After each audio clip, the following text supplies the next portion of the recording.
Welcome to the real Monster D. That would be me. Today, I'm going to take a famous giant monster and bring him into the real world to give you a little bit of a monstrous anatomy lesson. I am talking about the great Kamacuras. Huh? You've never heard of him? Well, perhaps you know him by his other name, Gigantus. Still nothing? Okay. Kamacuras was a name given to a trio of giant mantises which pestered and attempted to prey upon Godzilla's son in, what else but, Son of Godzilla. They did much the same via stock footage in Godzilla's Revenge. They are famous. See, now that you have a picture, you can probably picture these giant mantises attacking this poor little reptilian doughboy. But I'm here to tell you, Kamacuras is no true mantis, not at all. Let me elaborate.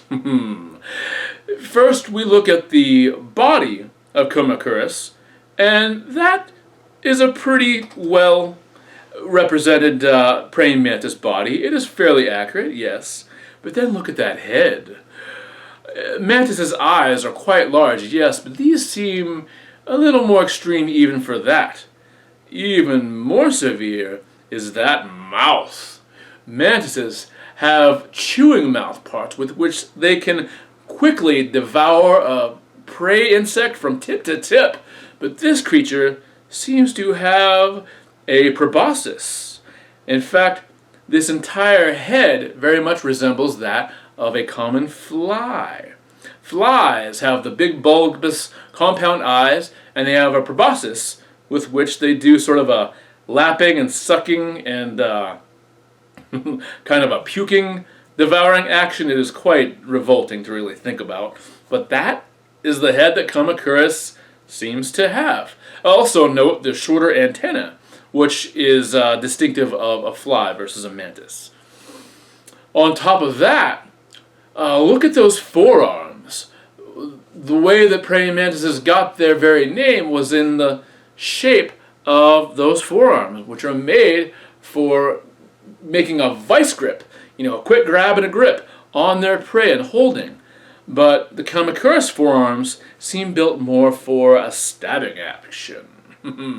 So, not quite a mantis, is this? Now, of course, the real question you might ask is, does any of this matter? Well, Fumio Nakadai was the industrial artist who was tasked with the unenviable job of bringing creatures to life which could not possibly fit a suit inside like Godzilla. So he did so via marionette with strings. So not only was he responsible for Kamacuras, he also brought to life Kumanga, the giant spider, as well as Toho's very first space monster, Dogora. And I must say, he did a commendable job with the materials he was given. The actual model, the puppet itself, is extremely well detailed from top to bottom. Very much more articulated, very much more lifelike than you would expect any marionette to be, right? So, do I come to you with a begrudging mindset towards the inaccuracies of these Kumanga's mantid anatomy? No. Not at all. Not at all. I actually laud it. I celebrate the fact that it made these differences. By taking a base creature and altering it with other creatures, that is exactly how you make a monster. So, Kamacuras may not be mantis accurate, but he is most certainly monstrous. Looking for a monstrous keepsake for your loved one? How about a monster on demand? I turn your loved ones, pets, even yourself into highly detailed, personalized monster images. Order yours today at therealmonsterd.com. Are you in the mood for some music that really grabs you? Then look no further than Praying Mantis. Today I wish to highlight their debut album, Praying Mantis. Praying Mantis were among so many other bands in the movement new wave of British heavy metal. Yet they stood out from the pack considerably, as they really did not take part in what was sort of a speed metal arms race that so many other bands were going through. They took a different approach. They felt a lot like a combination of Blue Oyster Cult and Pink Floyd. They focused on melodies, on harmonizing vocals, and really kind of sweeping you off into other and distant worlds. Their album covers certainly helped this along as well. The band was founded by brothers Tino and Chris Toney, guitarist and bassist respectively, both taking turns as well as other members in doing lead vocals all throughout. See, that is where they very much were like BOC. They kept switching vocalists all throughout, so you always got different flavors of the band from song to song. And today, speaking of flavors, I wish to go through some of the highlights on this album. Right off the bat, gets into the first song, Cheated.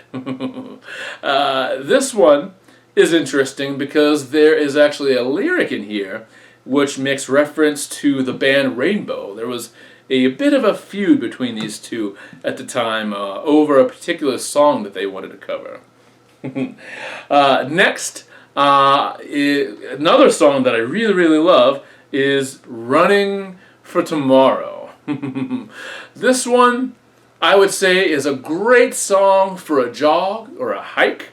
It is one of those songs, it starts off a little bit slow and it picks up to a nice jogging pace, and again, it just sweeps you into a storm cloud of intrigue.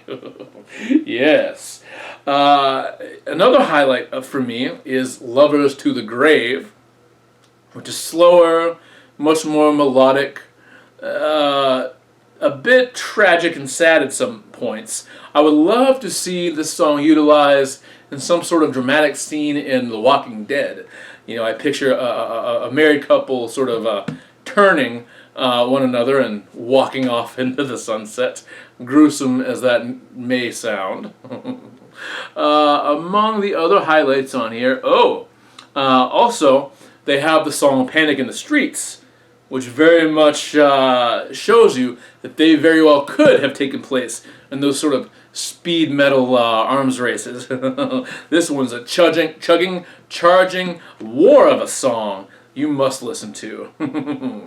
And another highlight on here is Children of the Earth, which is a sort of, it's interesting because it has almost a good feel in the way it is executed, but it's actually a very dour song, very much about pollution and about us sort of doing ourselves in if we do not take care of the world around us. So all these songs are so amazing, and if you happen to have this remastered CD version by Rock Candy, you get a plethora of bonus songs, and my favorite by far is the title song, Praying Mantis. They have their own theme. I love when bands do self-titled theme songs. I mean, come on. Just a song about a praying mantis, my favorite insect.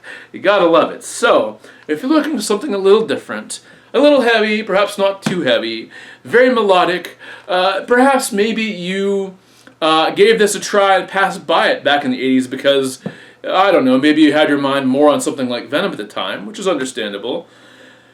But perhaps you should go back and give this another look, and you might just be surprised by the predator in disguise that is Praying Mantis. Are you in the mood for a monster? 5-minute monsters have returned! Enjoy a 30-minute experience in your own home, where I draw all the monsters I can muster. I am going to pull the monster right out of your very own mind. I will do so by using my magic monster maker. Order your experience at therealmonsterd.com. Welcome to another drawing challenge.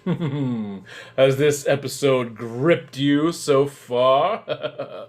Well, do I have a drawing challenge for you. For today, I am going to draw, oh, you guessed it, a praying mantis, but not just an ordinary praying mantis. I am going to go out of my way to create a beautiful praying mantis. I'm going to be borrowing elements from a number of known exotic praying mantises to create one beautiful sort of kaiju insect. So, without further ado, let me get my timer in order and let us begin. Let me see if I can pull this off in 5 minutes or less. So, praying mantises. What do you think of them? Do you ever think of them as being pretty? As being precious, adorable? Any of those types of monikers? Or do you simply see them as no more than the cold-blooded predators that they in fact are? Well, you're not necessarily wrong in the cold-blooded predator case. However, there do exist a number of very unique species that happen to, let's see here, happen to have some very interesting, very ornate, I guess you can say, natural designs to them. Okay? And one such is a creature called the orchid mantis. And the orchid mantis is grown to very much resemble, you guessed it, an orchid flower. So it is sporting several sort of little growths that appear to be like petals. Let me see here.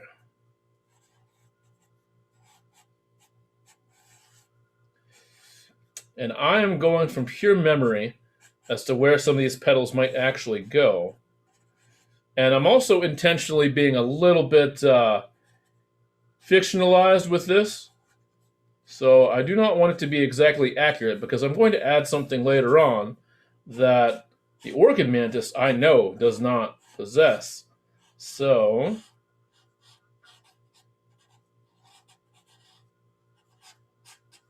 there are so many different kinds of mantises in the world.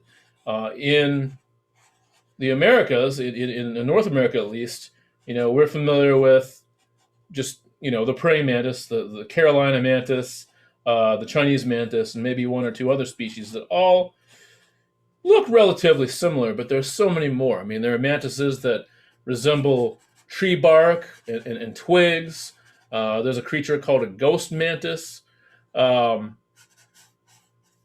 upon who you ask, the mantis fly may or may not count in that family. All right, now I'm going to switch gears here and start adding some pretty colors. Okay, see how beautiful I can get this fellow, or fatale perhaps. All right, that is lighter than I expected, but that actually might serve this drawing well, because I want it to be a little bit light, a little on the dainty side. As dainty as a mantis could possibly get, right?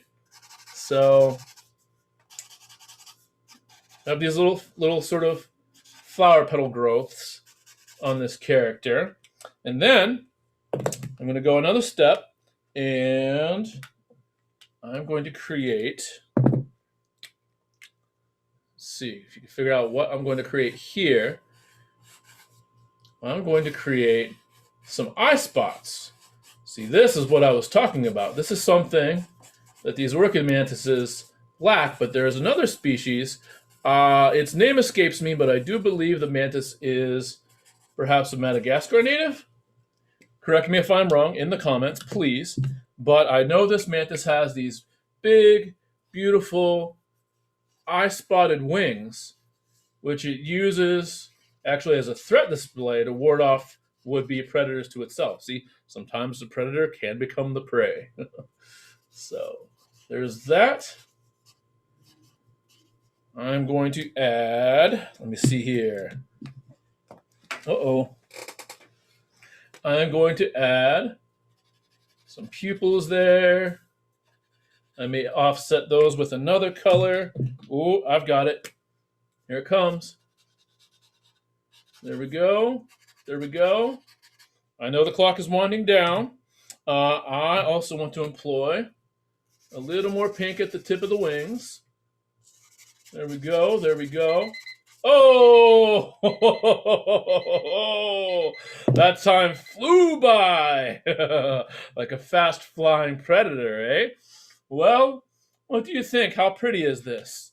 You know, I still sort of feel like at least finishing the outline there. Here, let me get that going a little bit. Sometimes you just feel like finishing something, no matter what, right? Do you ever feel that way? So, not so much more coloring because those orchid mantises actually,